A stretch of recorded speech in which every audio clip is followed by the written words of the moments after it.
जय हिंद। इसके पहले वीडियो में आर्टिकल्स 86 तक पढ़ा था और आज आर्टिकल चालू करेंगे 87 से। 87 कहता है कि राष्ट्रपति का विशेष अभिभाषण, मतलब कि नवनिर्वाचित लोकसभा, अगर कोई भी लोकसभा है और उसको 5 साल कार्यकाल खत्म हो गया और नया लोकसभा स्टार्ट हो रहा है, तो उसमें राष्ट्रपति का पहली बैठक में राष्ट्रपति अपना विशेष भाषण देते हैं।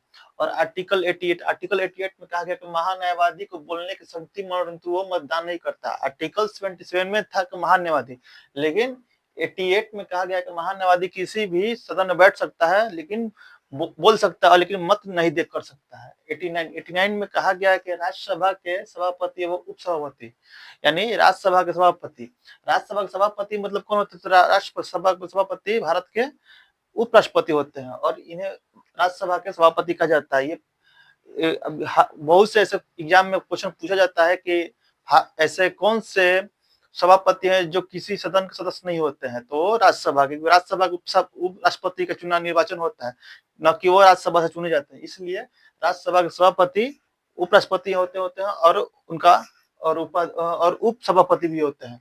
और 93 में लोकसभा के अध्यक्ष और उपाध्यक्ष होते हैं। लोकसभा के अध्यक्ष और उपाध्यक्ष होते हैं नवनिर्वाचित लोकसभा में के पहले स्पीकर, प्रमुख स्पीकर को कहते हैं। प्रमुख स्पीकर उसको कहते हैं जो वरिष्ठ, जो वह सांसदों में वरिष्ठ हो, उसको कहा जाता है, ताकि नया जब लोकसभा स्टार्ट होके या नवनिर्वाचित होकर उसमें चुने गए सदस्यों में से जो भी सरकार बनती है तो उनमें से अपने एक लोकसभा चुनते हैं और ये लोकसभा अध्यक्ष कहते हैं। और अध्यक्ष बहुत से काम करते हैं, जैसे धन विधेयक के काम करता है।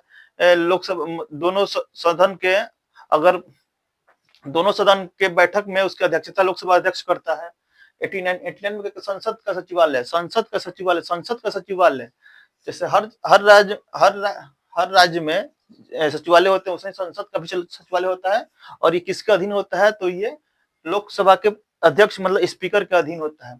89 में कहा कि सांसदों का शपथ, 89 में क्या कहा गया? सांसदों का शपथ। और 100 में कहा गया कि गणपूर्ति, यानी लोकसभा सदन चलने के लिए सभी सदस्यों का 1/10 होना अनिवार्य है। अगर 1/10 सदस्य उपस्थित नहीं होंगे, यानी 543 में 55 सदस्य चाहिए।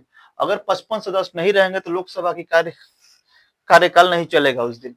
जब तक 55 सदस्य नहीं होंगे तब तक ये कार्यकाल नहीं चलेगा। तो अभी तक हमने 100 कर लिए, 1 से लेकर 100 तक, और 1 से लेकर 100 तक खत्म कर दी है। और इसमें अधिकांश ऐसे आर्टिकल हैं जो आपने याद कर लिए होंगे। तो आर्टिकल 87 राष्ट्रपति का अभिवेश भाषण, 88 महान्यायवादी बोल सकते हैं परंतु मतदान नहीं कर सकते, 89 राज्यसभा के सभापति का और उपसभापति, 93 लोकसभा का अध्यक्ष और उपाध्यक्ष, 98 संसद का सचिवालय और 99 संसदों का शपथ, और 100 गणपूर्ति, मतलब गणपूर्ति कितनी चाहिए?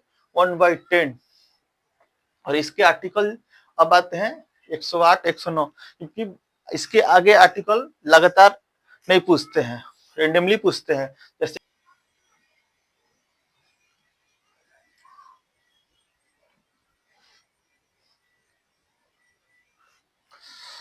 इसके पहले तक हमने 100 तक कवर कर लिया था, अभी कवर करते हैं 108 में कहा गया कि संसद के संयुक्त अधिवेशन की चर्चा, मतलब कि किसी भी गतिरोध होने पर, लोकसभा या राज्यसभा गतिरोध होने पर उसमें संयुक्त अधिवेशन की चर्चा है।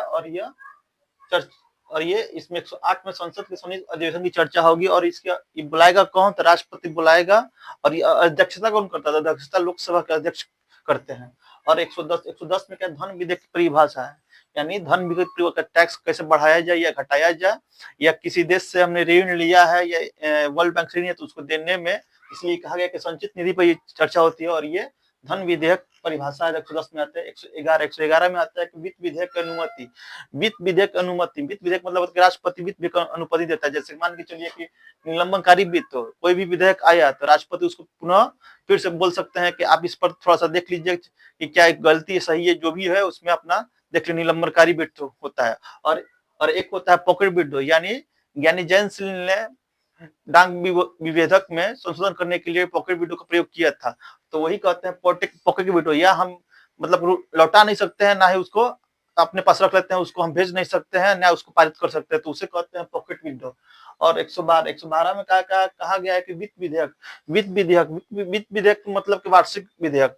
112 में कहा गया कि वित्त विधेयक की चर्चा है और इसे वार्षिक विपणन विधेयक कहते हैं, जो कि चमड़े के थैले में उसको प्रेजेंट किया जाता है फरवरी के महीने में। भारत के जो भी फाइनेंस मिनिस्टर होंगे वो ये इसके 112 के अधीन इसको पारित करते हैं। और 113 मतलब प्राक्कलन, मतलब उसका ये ऐसे समझिए कि प्राक्कलन मतलब आकलन, मतलब जितने भी खर्चे हैं, जितने भी मतलब वित्त विधेयक पास हुआ कि इस चीज पे पुल इतना बनेगा, रोड इतने में बनेंगे, या किसी भी, तो उसका आकलन होता है और वो आकलन में बताया जाता है कि खर्च कितना आएगा। और 114 में होता है कि विनियोग विधेयक, मतलब धन निकालने के लिए उसको निकालने के लिए विनियोग विधेयक करते हैं। यानी धन आकलन के बाद, प्राक्कलन के बाद धन निकालने के लिए धन चाहिए ताकि काम हो, तो काम के लिए उसको विनियोग लाया जाता है, विनियोग विधेयक, इसलिए उसको विनियोग विधेयक कहते हैं, जो कि धन निकाले। और एक अतिरिक्त अनुदान होता है 115 में, अतिरिक्त अनुदान मानने के लिए महंगाई बढ़ गई और मान लीजिए कि अभी चल रहा है 2025 और 2026 में 26 आ गया, तो इसमें महंगाई बढ़ गई चाहे जैसे भी हो, तो उसमें क्या होता है अतिरिक्त अनुदान निकल जाता है संसद के द्वारा।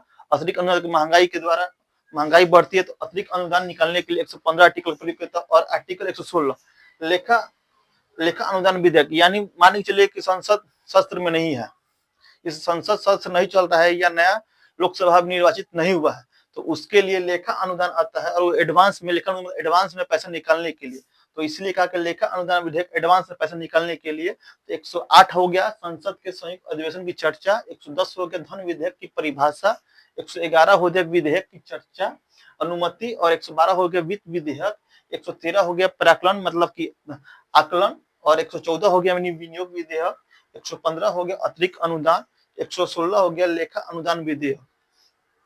तो अभी तक हमने 116 तक पढ़ लिया।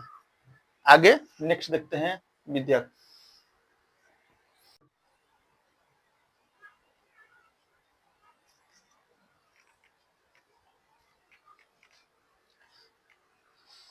आर्टिकल 120 संसद में प्रयोग की जाने वाली भाषा, यानी संसद में प्रयोग की जाने वाली भाषा हिंदी और अंग्रेजी, या 8वीं अनुसूची में 22 भाषाओं का प्रयोग किया गया।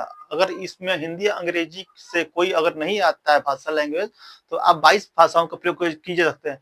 इसमें राजस्थानी भाषा नहीं है, 22 भाषाएं हैं, जैसे कि तमिल, तेलुगु, कन्नड़, बंगाली या मैथिली, डोगरी, कोनकी, नेपाली, ये सब भाषा का उपयोग कर सकते हैं। आर्टिकल 121 में सांसद जज के आचरण कार्य प्रणाली पर चर्चा नहीं करेंगे, यानी सांसद जजों के आचरण पर कार्य प्रणाली पर चर्चा नहीं करेंगे।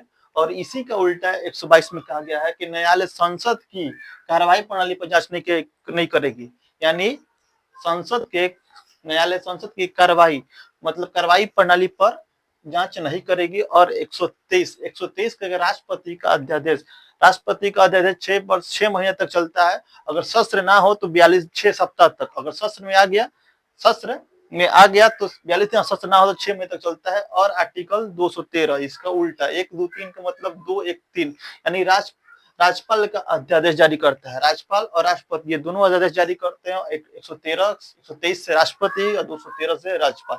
तो अभी तक हमने 213 123 तक के जितने भी आर्टिकल थे 1 से लेकर 123 तक हमने आर्टिकल कंप्लीट कर चुके हैं।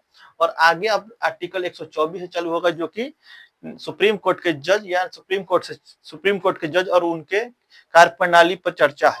तो मिलते हैं नेक्स्ट वीडियो में, अभी के लिए जय हिंद।